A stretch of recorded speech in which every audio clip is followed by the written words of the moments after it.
One of the biggest mistakes many men make is believing that respect is a destination. They imagine a point in life where they finally earn enough money, build enough status, achieve enough success, and then suddenly become respected and everything settles down. But guys, reality rarely works that way because respect is not a permanent possession. It is a temporary judgment made by other people. And other people's judgments change. Many young men begin life wanting approval, then life teaches them that approval is fragile, so they upgrade the goal. They start chasing respect instead. The problem is that many never stop to ask a simple question. Respected by whom? Your family? Your friends? Your coworkers? Strangers? The internet? Society? Because each group demands different things, right? And eventually the demands start contradicting each other. The more people you try to impress, the less freedom you have. Every audience comes with expectations. One group wants ambition, another wants humility.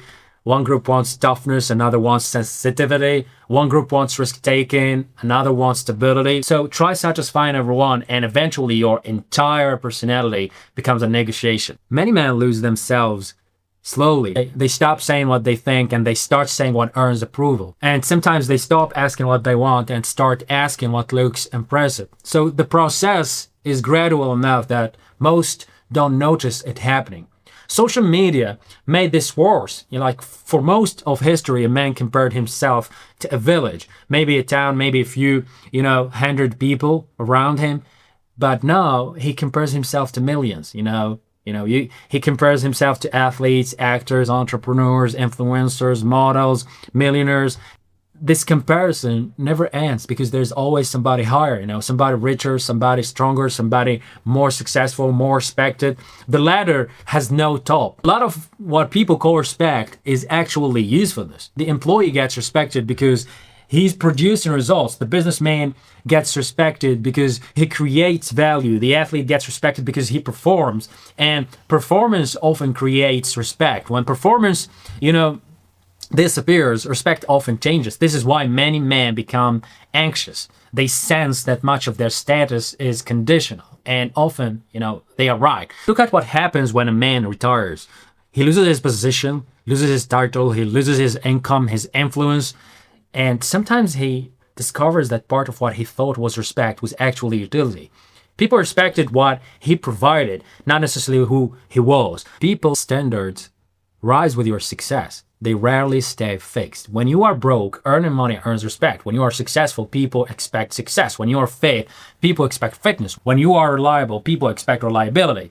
The achievement becomes the baseline, and that's a problem. The respect often doesn't grow forever, but expectations do. So this creates a trap. A man thinks, if I achieve more, I will finally feel respected. Then he achieves more, the target moves again and again and again, and many spend decades chasing a finish line that continuously relocates. Many men become social performers. Everything becomes calculated: the car, the clothes, the opinions, the lifestyle, the friendships, the career choice, not because they enjoy these things, but because they produce signals of status, signals of success, signals of competence. The problem is that maintaining a performance requires constant energy, and reality eventually sends the bill. Many men fear ordinary more than they fear being unhappy, because being average feels dangerous, because average often feels invisible, and invisibility feels like irrelevance. So they push harder, work harder, earn more, buy more, display more, and not necessarily because they want those things, but maybe because they fear what happens without them. History offers an uncomfortable lesson. Most men who ever lived were ordinary. Most never became famous. They never became wealthy or powerful. Most worked, ate, slept, raised families, handled responsibilities, and then disappeared from history. That was normal. Okay? And it still is. The internet simply created the illusion that extraordinary lives are common. They are not. Okay? They are visible, yeah. Visibility and frequency are not the same thing.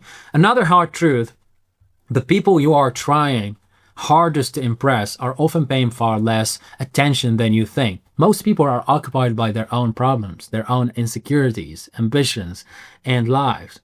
The audience many men imagine often barely exists. The tragedy happens when a man sacrifices his entire identity trying to earn judgments he can never fully control. Because no matter how successful he becomes, no matter how respected he becomes, no matter how admired he becomes, somebody will still think he's a failure.